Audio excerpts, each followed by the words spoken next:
Hello everybody and welcome to the channel. In today's video, we're gonna take a closer look at this ISL-21.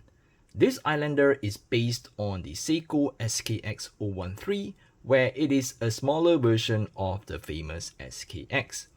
Islander also has regular sized SKX homages with a bunch of colors, dial variations, bezel variations, and different types of bracelet. So let's start off with some dimensions of this piece here. The watch has a diameter of exactly 38mm when I measured across 2 to 8. It has a lug-to-lug distance of 45.1mm.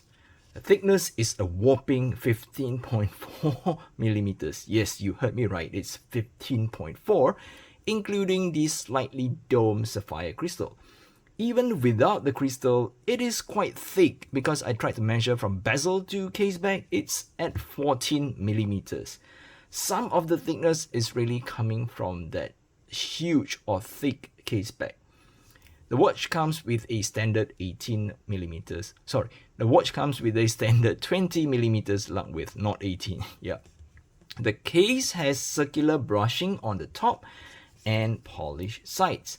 Similar to SKX013, it also has this kind of squared off lugs design, and it has an advantage over the regular or the original Seiko SKX013 as it comes with drill lugs, which makes swapping out the bracelet rather easy. The case has a fairly simple case back.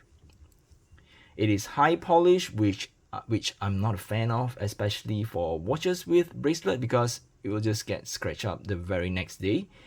At the back, we actually see an etching of the Long Island motif, or it's what we call a Long Island logo.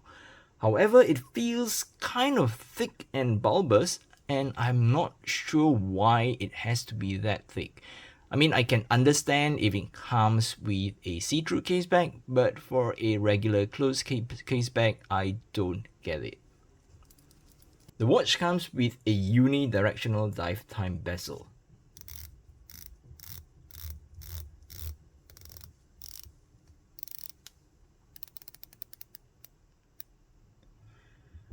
The clickiness is quite similar to any other Seikos out there, and it comes with a lume sapphire bezel insert. It's not a ceramic, but it's kind of a sapphire. Yes, I checked it with the diamond selector. It's a sapphire bezel insert, but it's lume.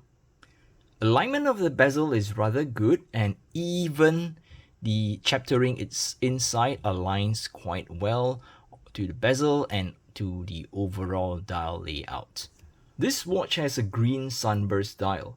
The green is a punchy candy green or Gatorade green rather than a darker Hulk green, which I expected the watch to be when I purchased it online. I'm still on the fence regarding this punchy, vibrant green though. The dial design draws heavy inspiration from the Seiko Marine Master. Some may find that the small dial with the large hour markers and thick hands make this watch feel cluttered or too busy. Well, I think it's mighty legible, which is what a dive watch is supposed to be, right? All the hour markers are applied, and together with the hands, they have a very nice high polish finish.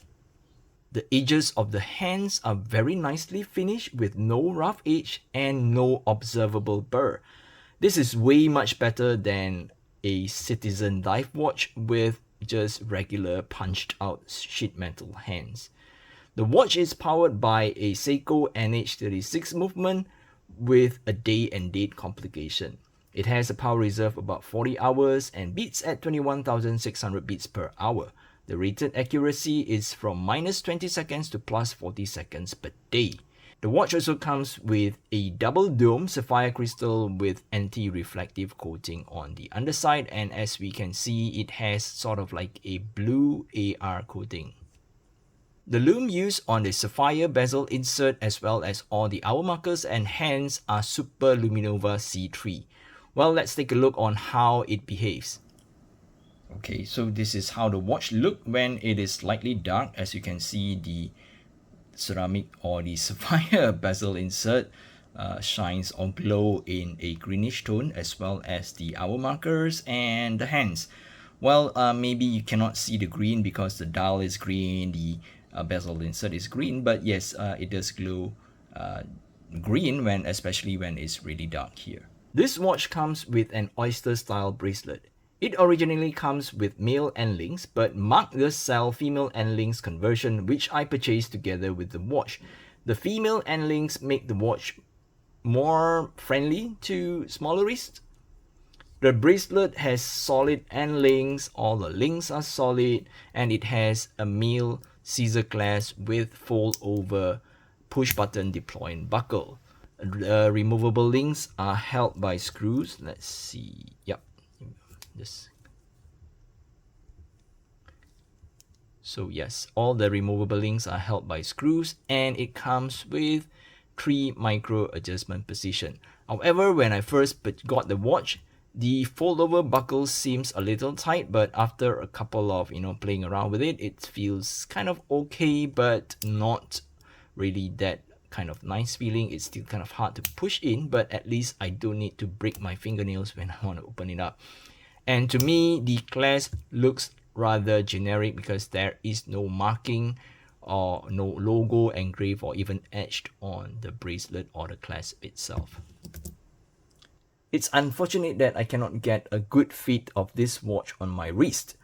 If I were to remove a link, it's gonna be too tight, and now adding in a link and adjusting the micro adjustment position all the way in, it is a tad too loose for my liking. I do wish that it comes with an extra hole for that micro adjustment position, or maybe too much to ask, a half link. On the overall, this I would say is still a great alternative if you are looking for an SKX013, which is hard to find or maybe too expensive these days. Also, if you're a fan of the SKX009 or 007 but wanted a smaller case, this is also a great alternative. This smaller version and the regular size Islander may be a great alternative over the 5KX. This keeps the 200 meters of water resistance, has sapphire crystal, has a better bracelet, and better in almost every aspect unless you're looking into aesthetics. Beauty lies in the eye of the beholder. With that said, I guess that's it for this video. If you're new to the channel, please help by subscribing to my channel. It really helps me a lot.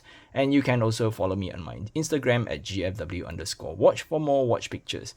Till then, I'll catch you guys in the next video. Stay safe and take care. Bye-bye.